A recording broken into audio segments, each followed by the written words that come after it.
May I start? So we have the participants joining, so if we give them a few seconds. Okay.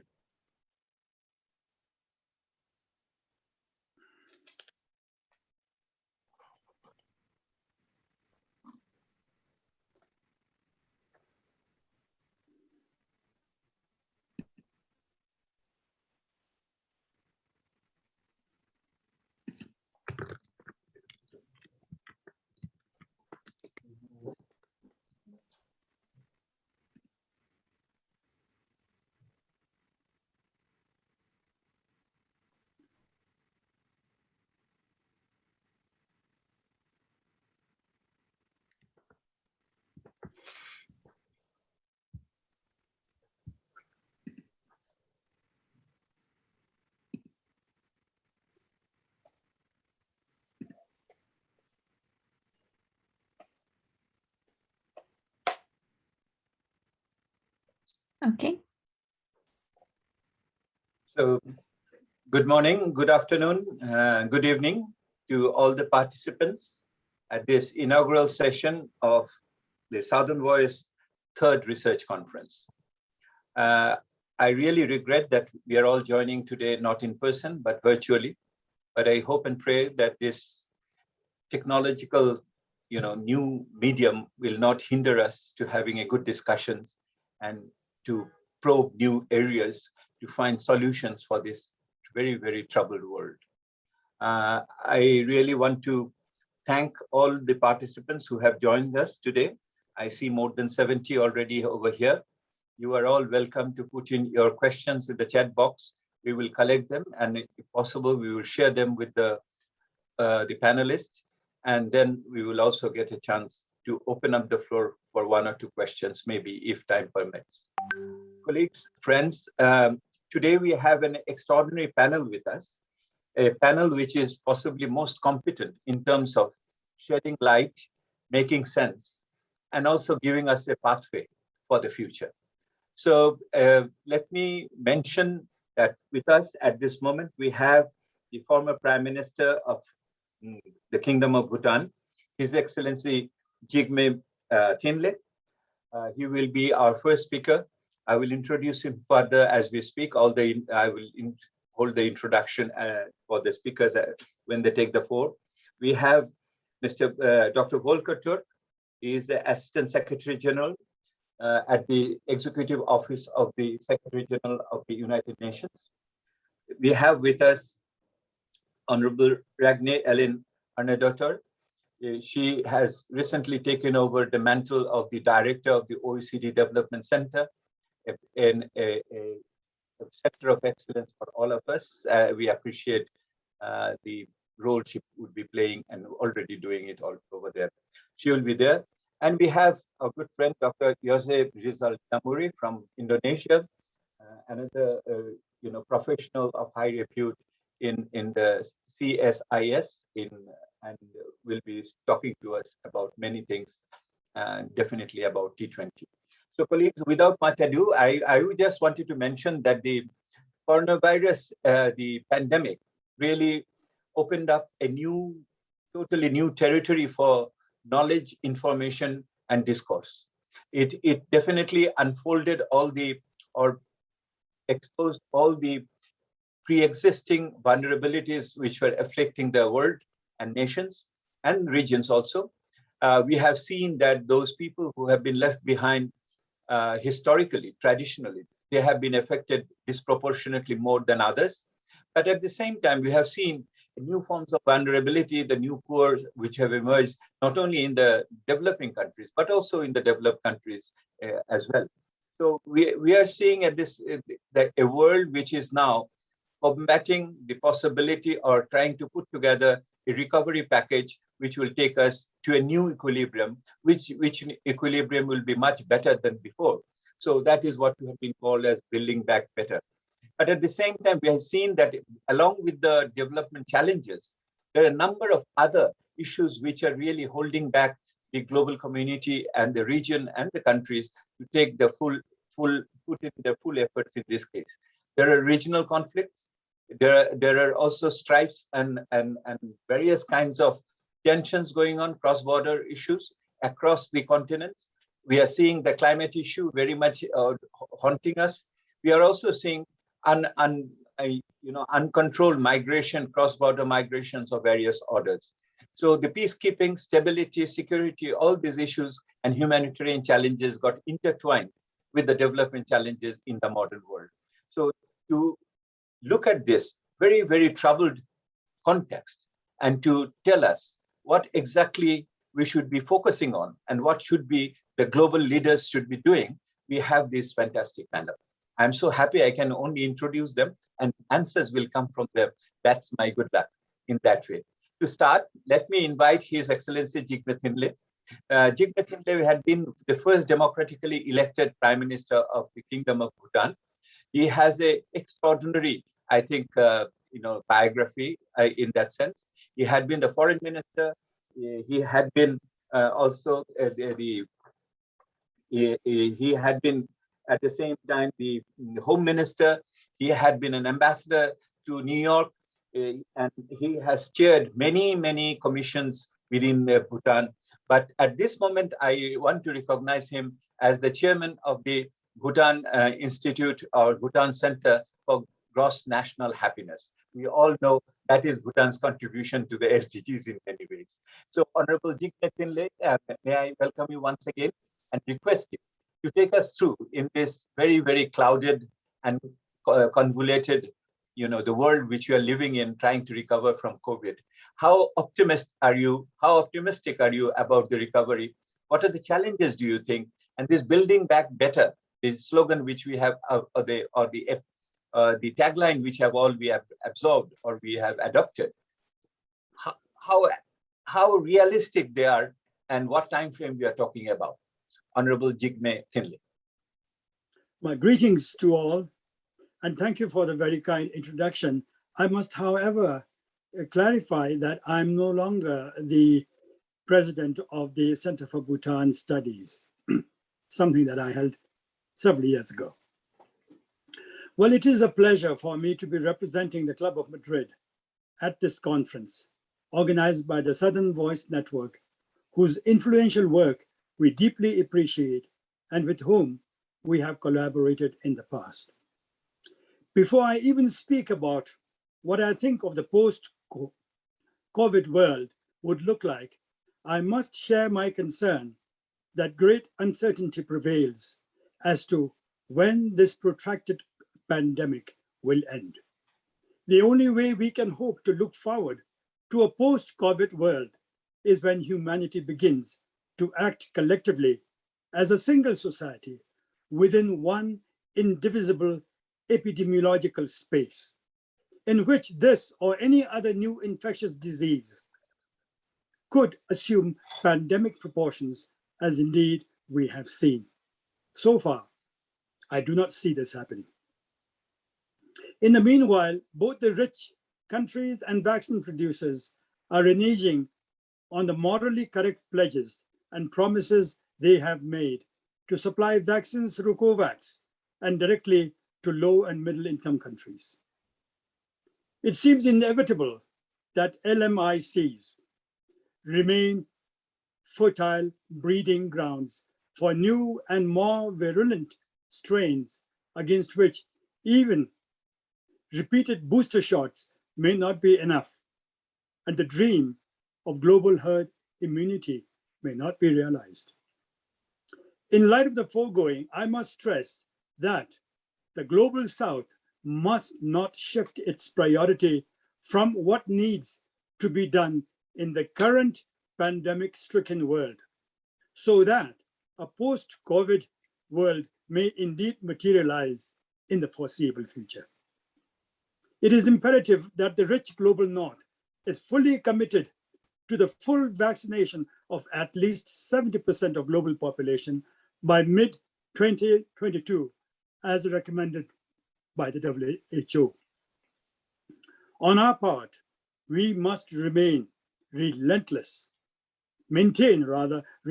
pressure on the rich countries and vaccine manufacturing companies so that not only do they fulfill their initial pledges, but share far more as is necessary. The Club of Madrid will continue to initiate and support all efforts to bring about more equitable vaccine access, both as an association and as individual members.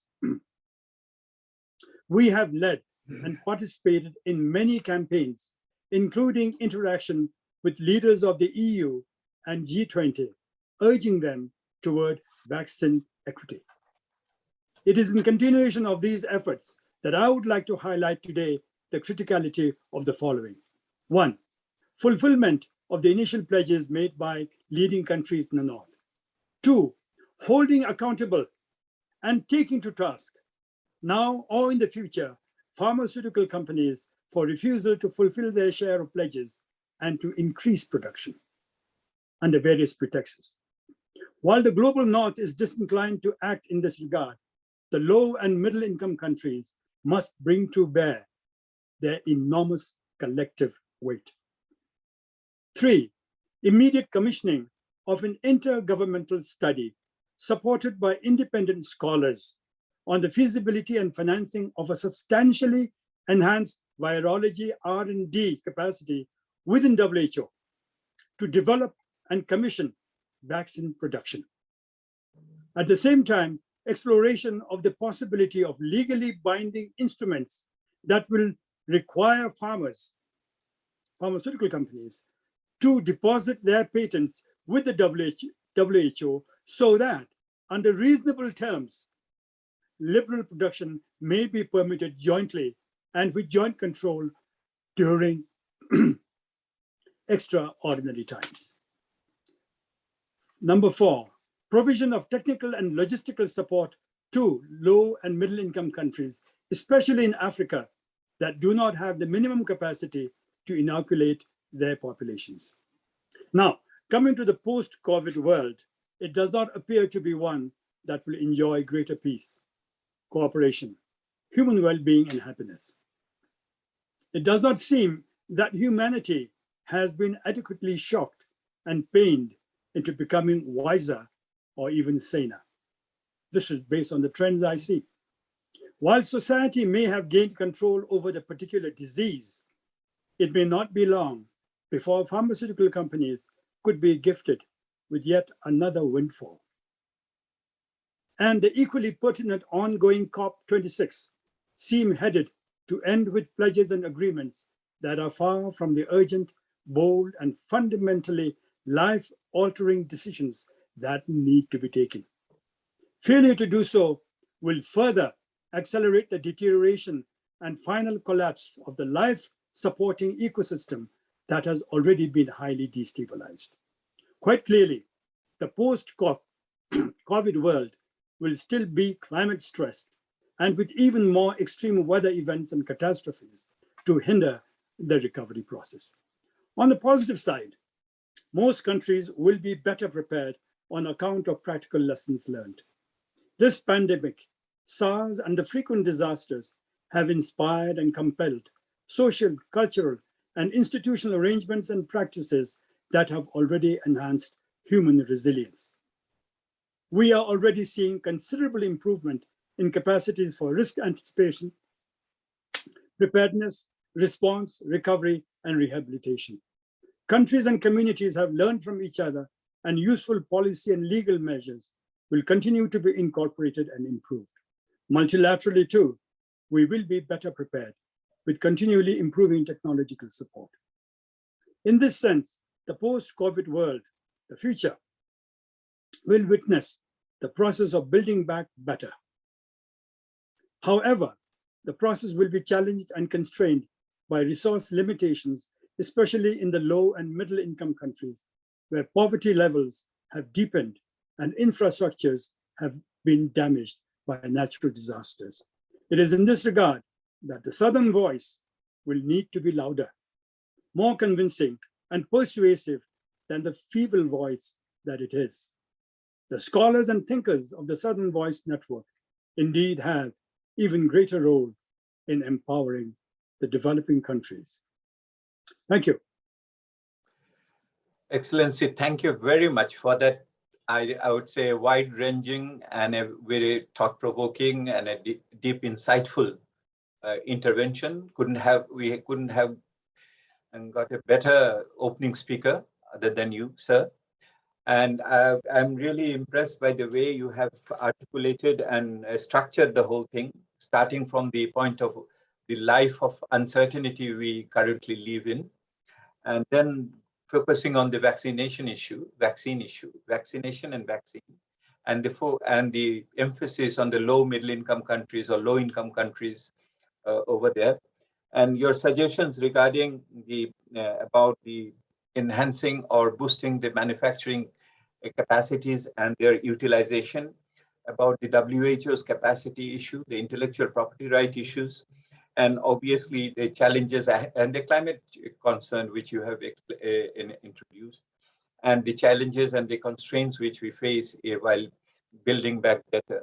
But you have also not forgotten to give us the encouragement and enthusiasm in order to so that we concentrate on the innovations which we have seen in the recent past and the people's energy in this regard. Before I thank you for that, but I also want to compliment Bhutan for being the country in the South Asia which had the least casualty and at the same time highest rate of vaccination. So you have done good in comparison to many other countries, and we have a lot to learn from Bhutan in this case. Thank you very much, sir. So let me move on. Let me move on to a person who is sitting on the, I would say, on the nerve center of the world in the United Nations. So Dr. Volker Türk, he is the most strategically placed person who deals with the strategies and coordination, cross-system coordination within the Secretary General's office. He has recently led a very intensive and extensive multi-stakeholder process to prepare our common future, the most interesting document which now we have at our disposal. And Southern Voice had been a proud partner of that process. And in the sense, Mr. Volker had been with the UNHCR for long. He had seen many combats, many fights, I think, starting from Kosovo to Bosnia to many other places. And today we had been looking at the human lives from close quarter and trying to protect them. So when I invite Dr. Türk, I wanted to ask that this ambitious document, our common agenda, which has come alongside with the decade of progress, the decade of more intensive implementation of the SDGs in certain ways, and along that time we have the climate COP outcome in good, bad, or whatever you call it. So how do you see the prospect of implementing some of these big ambitious goals, and what would you expect the others to what role they would be playing in this case? And if you allow me to be provocative, is United Nations fit for purpose to lead this process? Well, thank you very much, first of all, to invite me to this conference, which is very, very important. And I would also like to express our deep gratitude for the contributions that Southern Voice has made in this process to develop the common agenda report of the Secretary General. And also I should mention the Club of Madrid, Honorable Mr. Thinley. We're very grateful for the contributions we got from the Club of Madrid, and in fact we are going to meet with the president of the Club of Madrid later today, the former president of Slovenia, Türk. I think it's fantastic that we actually come together and are able to look at the next steps. And as you mentioned, the Common Agenda Report, as you know, was a response to a leaders' declaration from all 193 member states of the United Nations on the occasion of the 75th anniversary of the UN. So it was a direct response to what leaders had asked the Secretary General to do, essentially, and this was also happening during the COVID pandemic. But this leaders' declaration came back with essentially 12 commitments, none of which are new. They are often existing commitments that were repackaged and put forward as 12 main priorities, if you like, from leaders on how to advance our common agenda. And then the Secretary General was asked by leaders to come back with this report. So we chose consciously a multi-stakeholder approach, and we were it was very important to ensure that this is a global perspective, that we hear voices from all corners of the world, and we are very grateful as a result also for what Southern Voice has done, and many of your think tanks who have contributed in various ways to the thinking that went into the report. So what is this report? The Common Agenda report has landed amidst, as I was mentioning, the COVID pandemic, and what you have just mentioned on the vaccine equity issues, on the socioeconomic recovery side, on the financing for development side, on the SDGs and the implementation of the SDGs when it comes to poverty, education, gender equality. We have seen a lot of, unfortunately, setbacks because of COVID, and the vaccine issue is the critical one. And in fact, the Common Agenda report identifies it as one of those issues that need to be addressed urgently by the leadership in the world. WHO has presented a plan for that. The Secretary General has been absolutely vocal about the need to ensure vaccine equity. And there is this strong ambition to make sure that the world gets vaccinated. 70% of the world gets vaccinated by the mid of next year. But this is one example of multilateralism. And it is absolutely clear, and you asked the question, is the UN fit for purpose? Well, the Secretariat and the agencies, funds, and programs who work tirelessly around the world in conflict settings, in fragile settings, and they are always the ones who stay on. We are always there for the people of different parts of the world, including, for instance, now in Afghanistan, in the different conflict areas, for instance, in Ethiopia or in Sudan or in South Sudan, wherever there is a fragile setting or a conflict setting, the UN is always there. For us, it's absolutely critical that we rise above it and that we respond to the concerns, the global equity concerns and the inequality concerns that we have analyzed and put forward to the world. And this ranges from climate action, from biodiversity loss. I think Bhutan is an example where you have also measured progress in a different way through your happiness index, which we fully agree. The UN, and you have seen the Secretary General be very clear about, GDP is not going to be the measure of the future. It has to be changed. We need to look at other measures, and we are really going to push for that.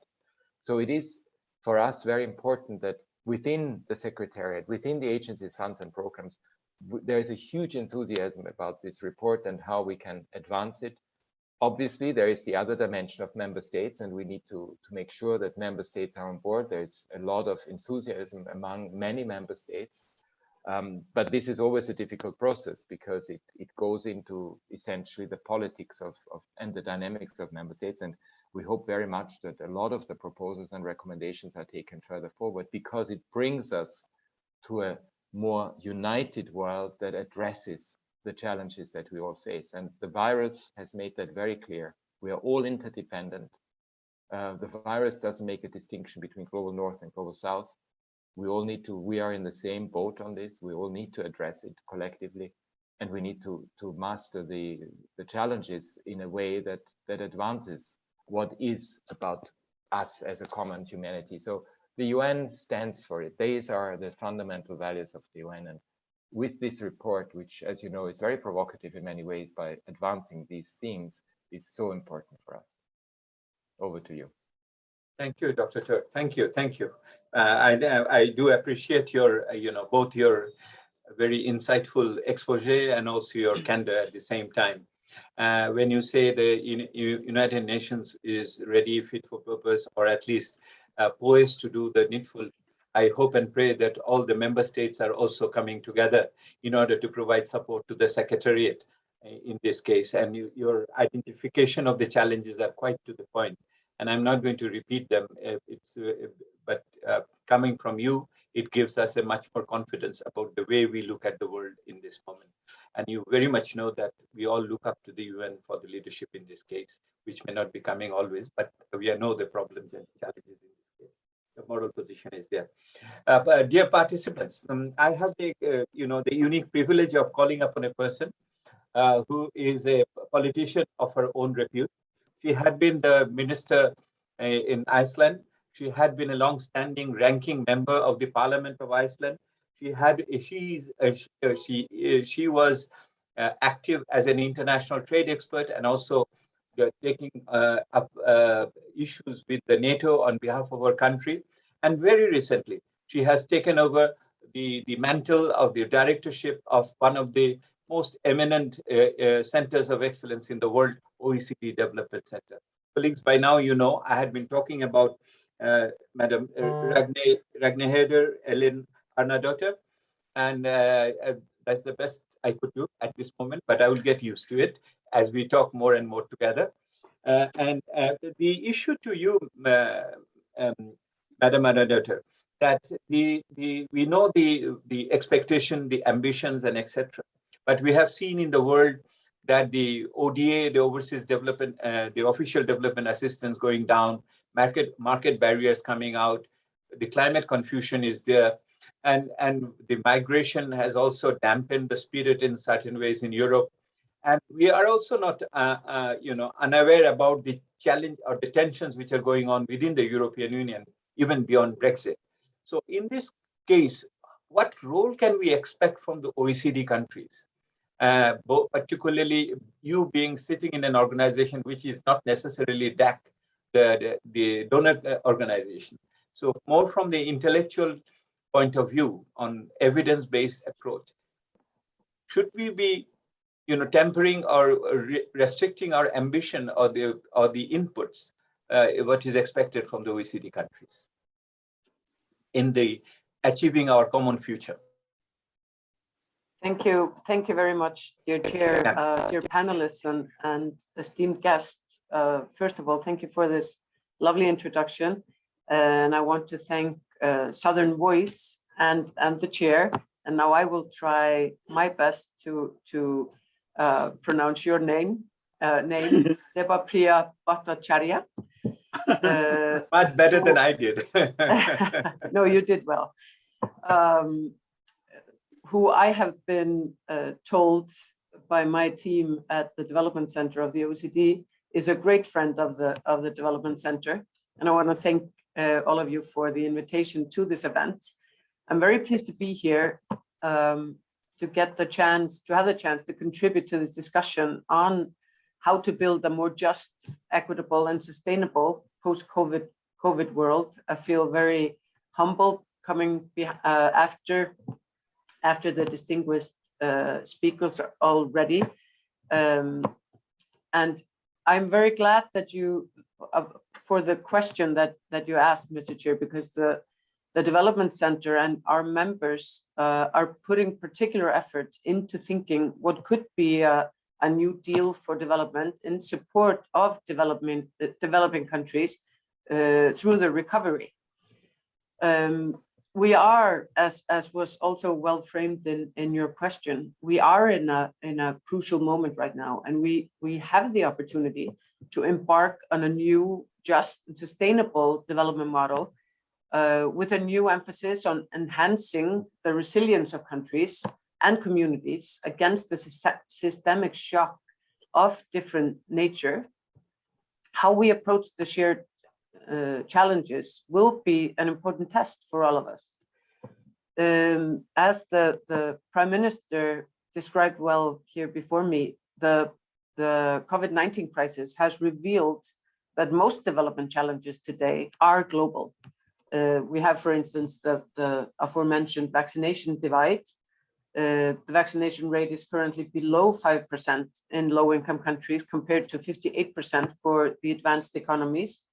We see rise in debt burden. Middle-income countries represent 75% of the global population, 30% of aggregate demand in the world, and 96% of developing country debts. Also, we see and it's particularly evident now during the COP, we see the uneven contribution to climate change through the CO2 emissions, that 10% of the world population emits 48% of all CO2 emissions in the world. And this is only to mention a few. So in brief, the crisis has multiplied the reasons for all of us to continue to design ways to rebalance development outcomes, to promote further peer learning by bringing all voices to the table and promoting knowledge sharing and adapting policies to specific contexts, as well as to rethink international cooperation, our narratives, our focus, and our approaches. And this is where the OECD is well placed.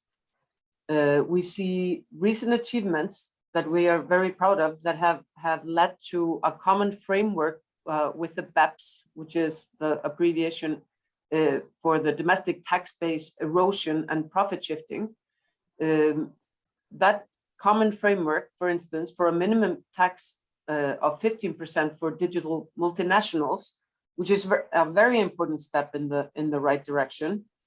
At the Development Center, we have our equitable framework and finance for extractive-based countries in transition, abbreviated EFFECT, which will be co-created among developed and developing world countries to provide an actionable blueprint that can be used to design equitable and just strategies to guide the low carbon transition.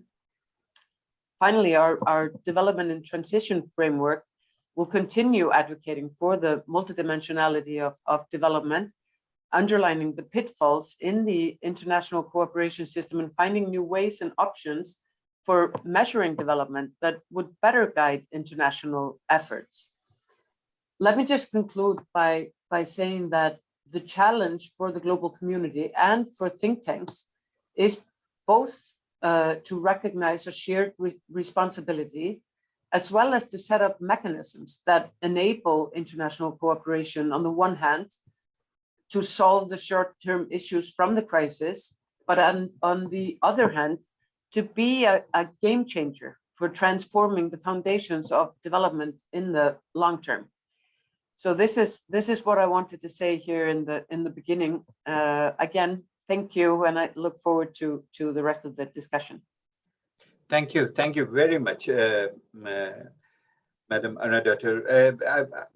You know, the way you have framed it and put it sequentially is quite interesting, because you do recognize the complexities of the current situation and relate all these problems to a solution-oriented concept of resilience. So this resilience issue is so critical.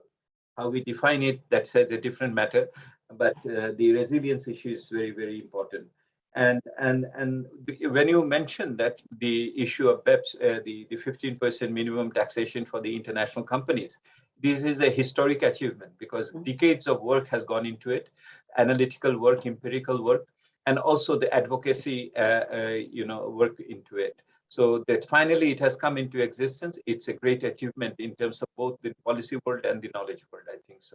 And OECD Development Center definitely demands our congratulations for their contribution in this case. Regarding the extractive industry as well, and also the concept of the development in transition, and you have mentioned development finance as well. So all these areas will be very, very critical for the future, and we see you over there.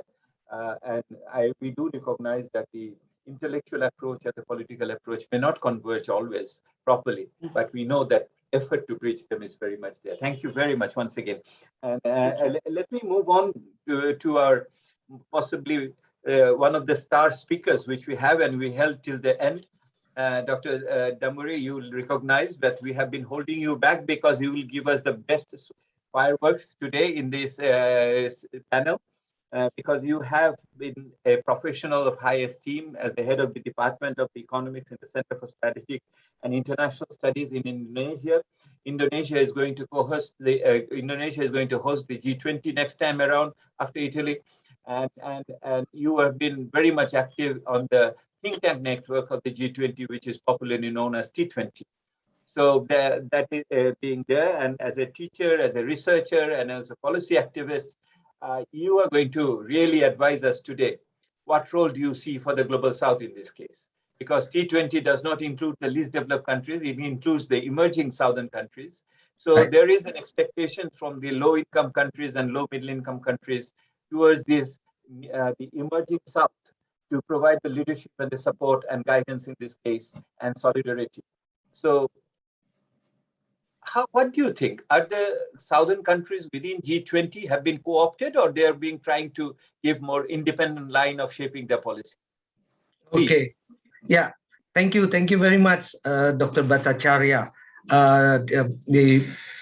And also thank you for the Southern Voice to allow me to share my view and to give me a chance also to being involved in this very important forum.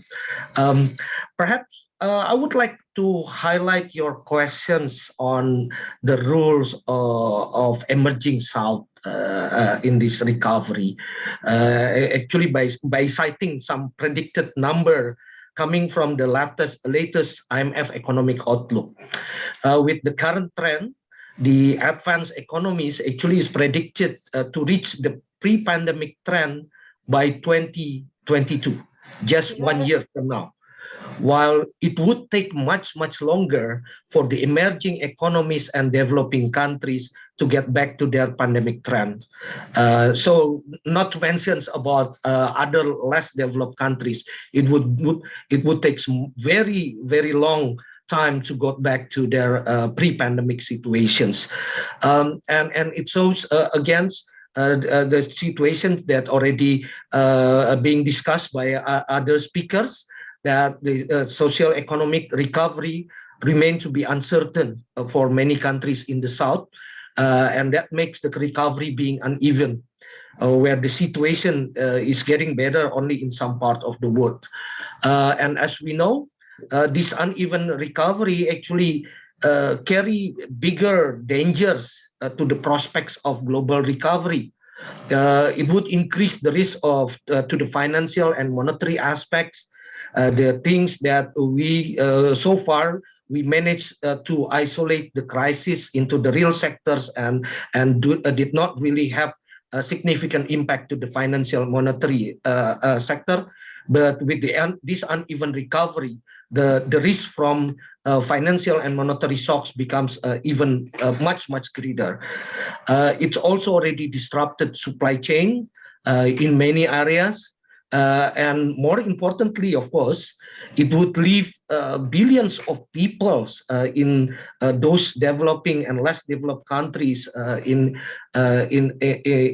destitutions, in the very unfortunate, unfavorable situations. So, in my opinions, the role of developing and less developed countries in this recovery is to ensure that the global recovery remain to be balanced and uninterrupted by having a stronger recovery of their own. So it is not only the task of developing countries or less developed countries to get recover, but also the task of other countries, including also advanced economies, to support the recovery in those developing or less developed countries, because it would support more uninterrupted, more sustained, and a stronger global recovery. And we know how to have this kind of balanced recovery, more balanced recovery, of course, by having health and pandemic issues under control, by having sufficient medical equipment and treatments to many countries, including vaccines inclut medications. les facteurs de médecine. G20 has very powerful leverage to push for greater international cooperations on these issues and to support more balanced recovery. But unfortunately, as we know it, while G20 has a lot of potential, the group also carry a lot of burdens from insufficient commitments from member countries, lack of trust between the largest and most important economies, increasing geopolitical tensions that also affect economic cooperation and economic commitments in dealing with the pandemic, as well as also inadequate, in my opinion, still inadequate mechanisms to carry out their commitments and action plans that have been discussed during the last and the previous G20. So hopefully, by assuming the presidency of G20 next year, Indonesia would be able to promote this kind of visions of supporting developing and less developed countries in order to have more balanced recovery. Because as one of the biggest southern countries, as well as the first developing countries leading the process in the last 4 years, Indonesia would be very in the strategic positions to open up this kind of agenda, to open up the discussions that represents more developing and less developed countries, and Indonesia actually has a lot of potential to push forward these necessary and important agendas. So let's hope that the next year's G20 would change the narrative and also becomes more serious to carry out the interests of developing and less developed countries. Excellent. Thank you very much, Dr. Damuri. Excellent. Your emphasis on recovery prospect, particularly balanced recovery, is well taken. Then you have spoken about the relative role of organizations and group of countries in this respect. And you have really pointed it out that it should be shared burden and not necessarily only by the LICs or the low middle income countries. And then you have also candidly recognized the internal challenges of G20 and this unfinished agenda and inadequate delivery of commitments. And finally, you have raised our expectation, reminding us that in Indonesia will be taking up the leadership, and we will, I'm going to quote you after down the line, that you said that Indonesia is going to change the narrative. Congratulations, ab initio. I will, Thank you. I will really follow you through on those words. Colleagues, participants, we have just finished the first round, and you have seen that we have wide-ranging views, also converging views, but with different types of emphasis coming from our four very, very eminent panelists. The second round, which will be given the time available, I will try to shorten it and focus it a bit more, that in order to, and given the audience we have today and the constituency which we have at Southern Voice, that what type of role do you expect for the knowledge actors in terms of generating new evidence for policy implementation in order to give realistic expression to all the ambitious documents which we have prepared in the coming days. The discussion, you have already mentioned you have mentioned that the game changer is the knowledge actors in certain ways, could be. And along with that, the issue of peer learning, shared experience and innovation were very much emphasized. So I wouldn't now talk at all in terms of giving you specific questions. I will expect you will reflect on this general question in your respective field and give us, the participants, a bit more expose or a bit more interpretation of the words you have already spoken about. Honorable Jigme, Thinley. Excellent. Thank you. If the southern countries are to build back better in the post-COVID period, then they need to be equipped with right knowledge, plans and policies. They need access to best practices and financial and technical resources that are available out there, as well as products and capacities to access international markets. They need to be able not only to sit at the global decision-making table, but define its agenda, as well as convince and win arguments. I've seen as a former diplomat, as you will have, Mr. Chairman, at the United Nations and other multilateral fora, how the often very eloquent Southern diplomats lose their arguments against countries and groups of the North because they lack substance in their eloquence and conviction. I have also seen lack of solidarity among them. On the other hand, countries of the North are backed by think tanks that are both in-house or based mainly in the Western academia. And they act collectively on all matters of real importance and seldom show cleavages of any kind. Then, of course, they are not vulnerable to manipulations as poor ODA-dependent country.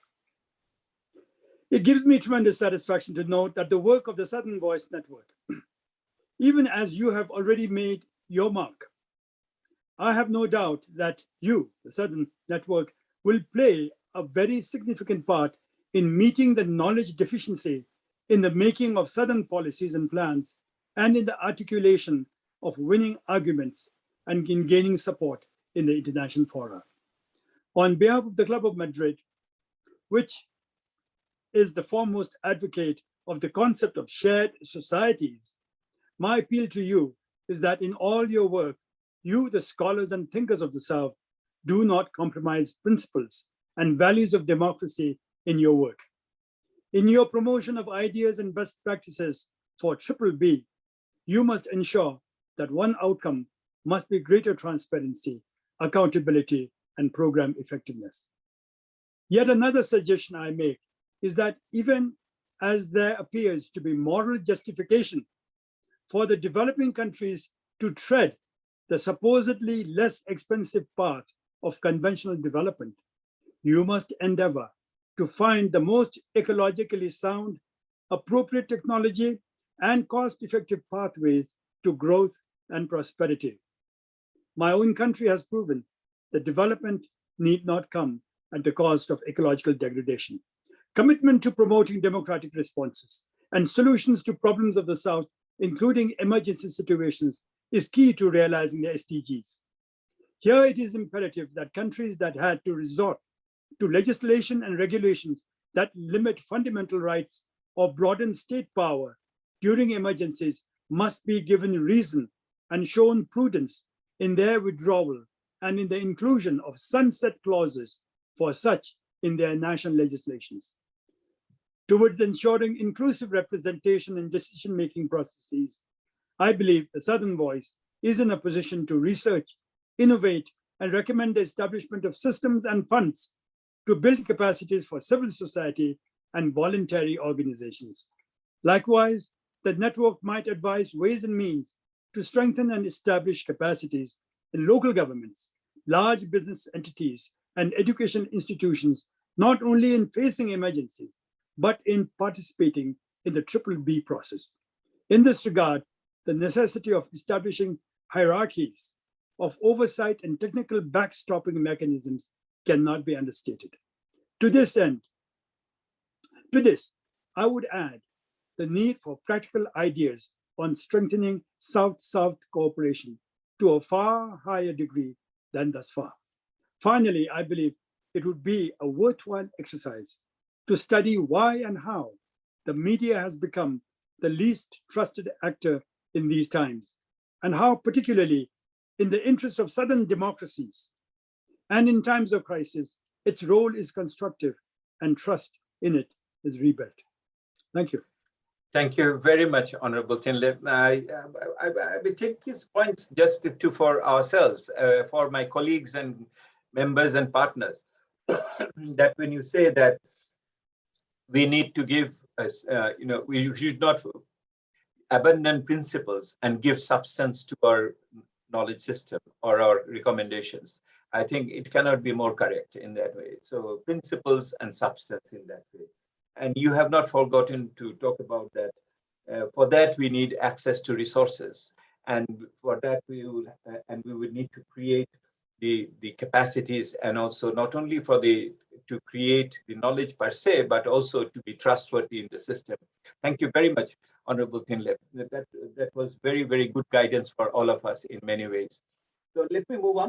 Let me move on to Madam Árnadóttir, because she is also more on the practical side, on our side, to being with the think tank business in many ways. So what do you see? What is new? for organization like OECD Development Center in this case?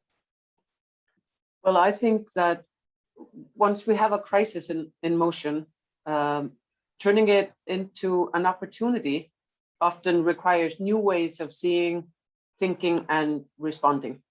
And there's a saying that you should never let a good crisis go unutilized. And even though it sounds a bit irresponsible, but the COVID-19 crisis should be turned into an opportunity to rethink how all actors, including knowledge actors, think tanks and academics, can become an integral part of the decision-making processes, both at the national and at the global level. And as for the OECD Development Center, knowledge sharing is at the essence of the center. The center is an evidence-based platform, a forum of policy discussion across actors from North and South, which interact, and this is the most important thing, on equal footing. And it is therefore important to recognize the fact that knowledge is often biased towards some specific sources, as the former Prime Minister mentioned, but I can give you a striking example. Over the last 2 decades, more than 75% of citable development research documents emanated from high-income countries. About 10% were from middle-income countries, and even less from low-income countries. And the concentration is even higher for all social sciences. And this implies a de facto distorted view of the development challenges. But beyond the production of knowledge, let's also focus on something even more relevant, which is the use of this knowledge. To be used, knowledge needs to be accessible and it needs to be understood by others, especially those who are at the policymaking position. Knowledge needs to be interpreted and disseminated through debate. We should think, for example, how can we make better use of the T20, which is the think tank 20 within the G20 context? And Mr. Damuri, I'm sure you will have that in mind when Indonesia takes over the presidency. I'm confident in that. And there are lots of promising venues where knowledge from think tanks from south to north needs to be better integrated into the decision-making process. And this is in fact really very simple. In an increasingly interconnected world, in a world where we have shared global challenges, the visions and perspectives from the South need to be further acknowledged. Actors from the global South have played an important role in inspiring policy solutions throughout the pandemic. I can think of the Cuban doctors that were sent to South Africa and Italy through the country's international medical program, or the Southern multilateral efforts such as the Crisis Recovery Facility created by the Asian Infrastructure Investment Bank. These are only a couple of examples, and I'm sure that there are many more. And Southern actors obviously have much to teach, much to give, and much to share. However, international organizations and global governance needs to make a credible space for more Southern perspectives and initiatives. And at the Development Center, we strive to leverage the knowledge from the South in our daily work. I can, for instance, name our Africa Development Dynamics that counts on the expertise from think tanks such as the African Capacity Building Foundation, the African Center for Economic Transformation, or the Policy Center for the New South, only to name a few. And we've also worked closely with think tanks from the South, also for the creation and implementation of the LDC4 monitor, contributing to the LDC agenda. And the pandemic shows more than ever that development policies often demand more local level contextualization. This is a clear space where voices from local communities and academics are further needed. And as we are all with our eyes on the SDGs deadline, let's increase our efforts to create inclusive tables and partnerships that promote peer learning across the globe, and that make all knowledge available and, more importantly, used. And we are looking forward to keep working with initiatives like the Southern Voice and other networks from the South, from which we can have valuable exchanges.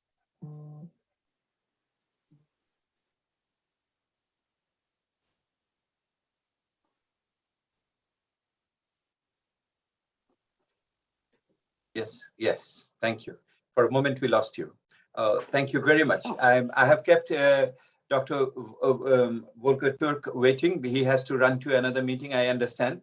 But before I give him the floor, let me spare 1 minute to compliment Madam Árnadóttir for her intervention, because she has mentioned about the knowledge asymmetry, or in terms of the biographic the assessment about the sources of knowledge in terms of the North versus South. In fact, precisely because of this, the Southern Voice was created. I did a bibliography where this kind of asymmetry became very, very evident. And also, you have mentioned LDC4 monitor. I have had the privilege of chairing that. So it is also very, very gratifying to hear from you. And also, you made the point that space has to be created for the Southern think tanks and the knowledge producers. And here it is important that the gatekeepers really be more generous or more efficient in these cases. And Dr. Türk, I held you back because I wanted you to listen to both the Prime Minister and also the Director about the concerns which they have and the expectations they have. Do all these concerns and expectations match with the implementation challenges, the knowledge requirement for our common agenda?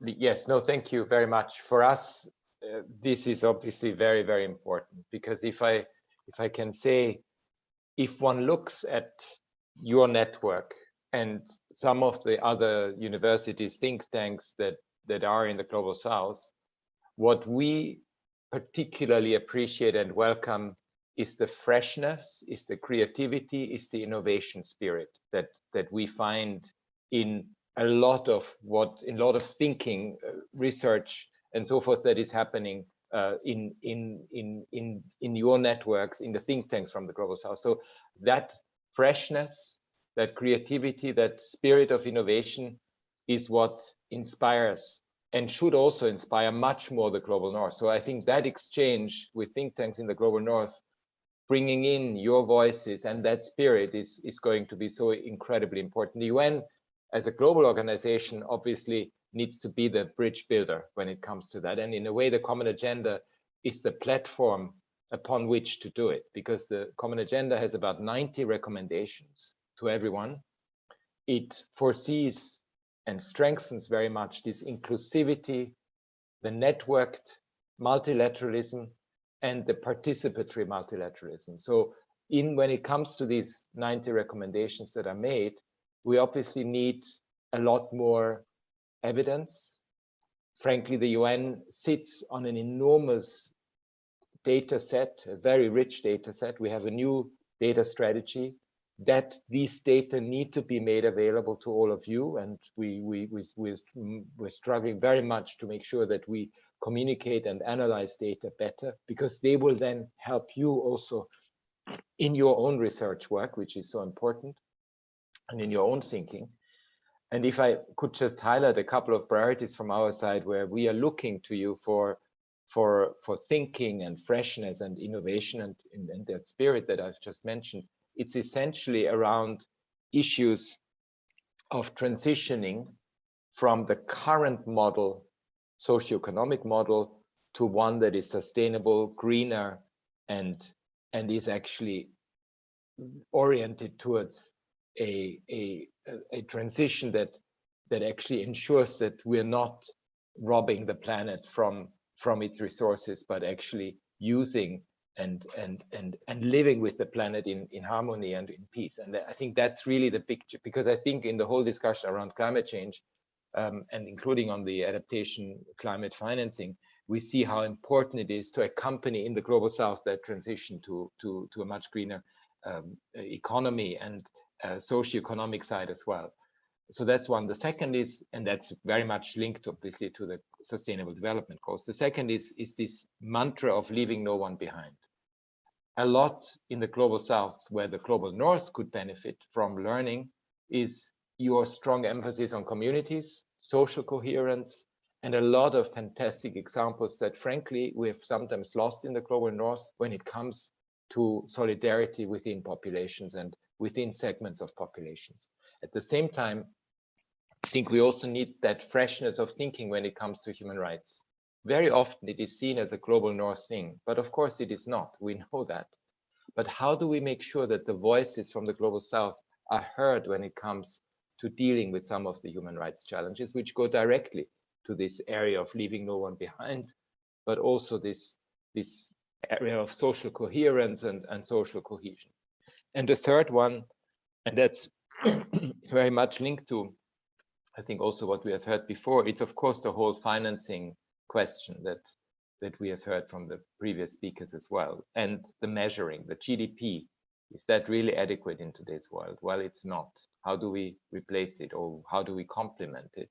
And what does it mean on debt architecture? I think the G20 next year is going to be again very much important, because the financing for development, where the UN has put forward its own program of work, will hopefully influence some of the decisions that need to be taken when it comes to the socioeconomic recovery side of the pandemic, because we know that the inequalities and the inequities are going to be even more exacerbated than we are seeing it today if we're not taking very serious action on the special drawing rights, on the debt architecture and so forth. The LDCs will suffer even more. And that awareness, that evidence will have to be presented time and again to those who can actually decide on the financing side. Over to you. Thank you very much. Thank you very much, Dr. Türk. So the three issues you said on that is the why the Southern voice or the Southern, thoughts are important is your issue of freshness, creativity, and innovation in that. So very good in that.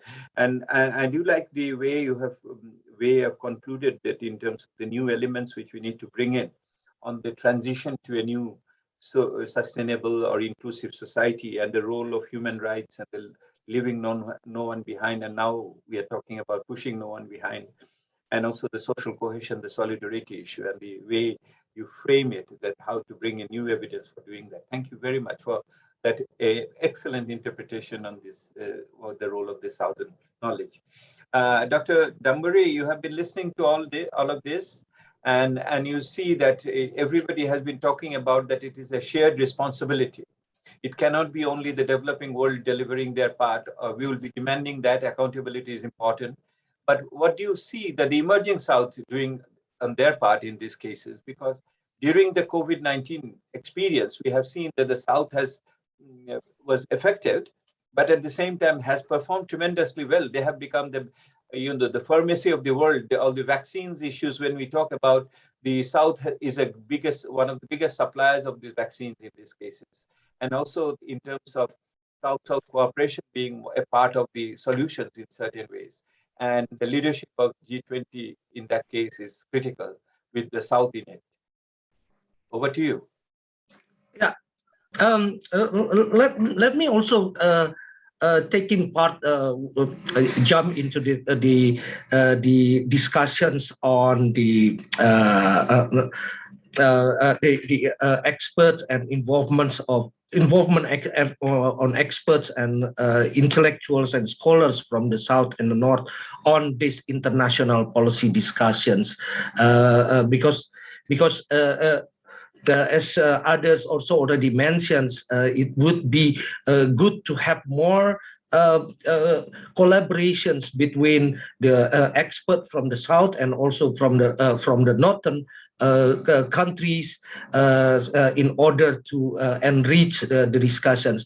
But unfortunately, the involvement of those experts from southern economies, from the developing and less developed countries, remain to be limited, especially when we're talking about international policy debate. whether it is about the crisis, the pandemic, and also about the climate. And that includes also among G20 countries. Take for examples, the T20 process that I've been involved for quite a while. Around 70% of the experts being involved in the writing of policy brief of T20 comes actually from the North America and Europe, with only few of them coming from Southeast Asia, South Asia, or Africa. Of course, it doesn't really mean that the interests and voices of the South would not heard in G20, but it remains that perspective coming from these developing and less developed countries might not really well represented in the policy debate. That's why in our T20 next year, T20 Indonesia, we would like to invite more scholars and experts from developing and less developed countries, including those coming from non-G20 members, to take part in various activities of T20, including being involved in the writing of policy briefs and recommendations, as well as taking part in the public dialogue or roundtable discussion that we will hold with G20 officials, so that their voice becomes more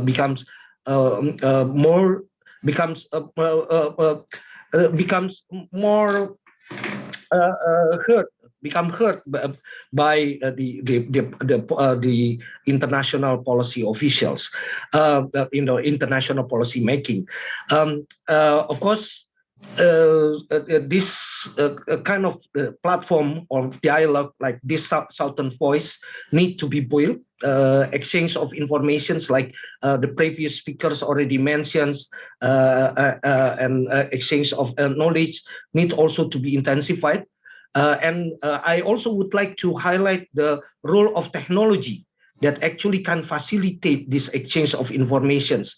I remember before the pandemic, for example, before this virtual and online discussions becomes a normal way of having discussions, I sometimes have difficulties attending workshops or attending public dialogues in other countries because of the limited resources that we have. But with this technology, it actually can facilitate more and more exchange of information, as well as to build knowledge, to accumulate capacity. And with that, we only need to have more experts from the South to be more actively being involved in this global dialogue, and also to pay more attention on the development of international public goods, whether it is in the dealing with the crisis, with the pandemic, or with climate in climate change debate, climate policy debate, because that would also impact their countries significantly. The development of international public goods becomes more critical for those countries. Thank you. Thank you. I think the biggest international public good, or the most impactful international public goods, could be the knowledge itself. And shared knowledge in that sense can give us many ways forward. I do appreciate again your pointing out that even the G20 knowledge system and knowledge ecosystem is dominated by the northern scholars, rightly or wrongly. But what is important is that we have the technology now on our side in certain ways. It is the new enabling factor in linking us and bridging the gaps and possibly allowing us to leapfrog. Colleagues, I have a couple of questions, comments with me coming from the chat box, and we don't have much time left. Let me ensure the representation of those who had been with us. I still see more than 85 participants with us and shared their views. One view is that while a reduction of the emissions is of greatest importance, much of the effects of climate change are already set for the rest of the century. Quite a fatalist approach. This means that adaptation for climate events is urgent. How can we work towards reducing inequalities in these areas? I think the issue of climate action has been referred to by our panelists time and again, and this has to be one of the ways forward for the new transition. I think it has been, if you have listened to them carefully, you have got a number of cues. Let me take out a much more critical, radical view, which says the knowledge from the global south won't make a difference if we continue to work within the same framework. So the participant is making the point that we need to change the framework, the frame of reference or the analytical frame. Few, if any, knowledge actors are thinking differently. That's a critical critique on regarding all of us. A transformation requires, and here the participant says, we need to stay away from the damage that is done by colonialist extractivism and the corporate exploitation. And this has caused immense damage to the global south and the world at large. I think that was another comment. And now let me tell you the third comment. The second comment, the first comment came from Gabriel Ortiz. Now have the third comment coming from René Hollenstein. I know René Hollenstein, the former Swiss ambassador to Bangladesh. He makes a point: in comparison to the post-World War II and post-colonial world, the global south appears to be more divided. What can development actors do to strengthen the voices from the south? So the issue of fragmentation is not only what we see within the northern countries, but also within the southern countries. That is quite evident. And I think the fissures all over the world is quite symptomatic of that. Colleagues, we don't have much time. I have been given order from my colleagues, organizers. Before I put in 2 sentences, let me first thank my colleagues from the Southern Voice Secretariat, led by Andrea, for organizing this fantastic opening session and ensuring the presence of these very, very eminent people, and also mopping up or organizing or mobilizing all the participants, the eminent people who are there on our line and who have given these comments. And over here, the questions still pouring in. I can see we are just warming up, it seems to me. How can southern countries learn lessons from the development finance for an impactful climate finance? I think it will take us to the breakfast meeting, from our dinner to breakfast. This is a subject for that discussion, climate finance, as we all know in that way. Just allow me to conclude by saying that we essentially scratched some of the major issues which are now troubling us all over the world. The first and foremost issue which we addressed through our panelists is that how does the future looks like? The issue is quite clear. The future is quite uncertain. There are lots of challenges out there. There are a lot of uncertainties over there. There is a changing benchmark. There is a changing frontier. So we have to be very careful, and we have to be more practical and also knowledgeable whilst we chart our way in this case. Number of factors had been mentioned by the panelists. The first and foremost factor which has been emphasized was the vaccines and the vaccination and the production. I think that has been very, very critically mentioned. The issue of climate action and having an environmental friendly future was mentioned a number of times. Finance for development, the debt issues, the intellectual property right issues, all these, and human rights, and as well as solidarity issues were there. One of the major areas of discussion had been today the relative role of the institutions. The relative role of the institutions, starting from United Nations, the OECD, the T20, the emerging South, and no less the low middle income countries and low income countries. They are not the victims, but they are also equal participants in these new global processes. That is how colleagues have looked into it.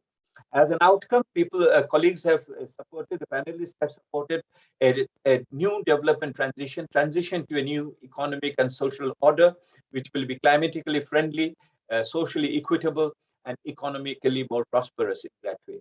And it has to be resilient. It has to be more in conformity with universal human rights. That is a new future which are all looking into. And to make that way forward, the knowledge will play a great role. We need to have a shared space for all knowledges under equal partnership, and we will have to make sure that knowledge speak to the people. They'll speak practically and make for changes. Knowledge, not for knowledge's sake, but knowledge for the change. I think that is essentially the message which was coming out from this inaugural panel of the Southern Voice 3 days conference. I cannot thank you enough. Be safe, be good, and let us work together. That is what is the message for a better future. We need to all work together for that. Thank you very much. Let me close the session at this moment. Thank you, Deb. Be good, and let us work together. That is what is the message for a better future. We need to all work together for that. Thank you very much. Let me close the session at this moment. Thank you, Deb. Thank you very much, Yose. Raga, thank you very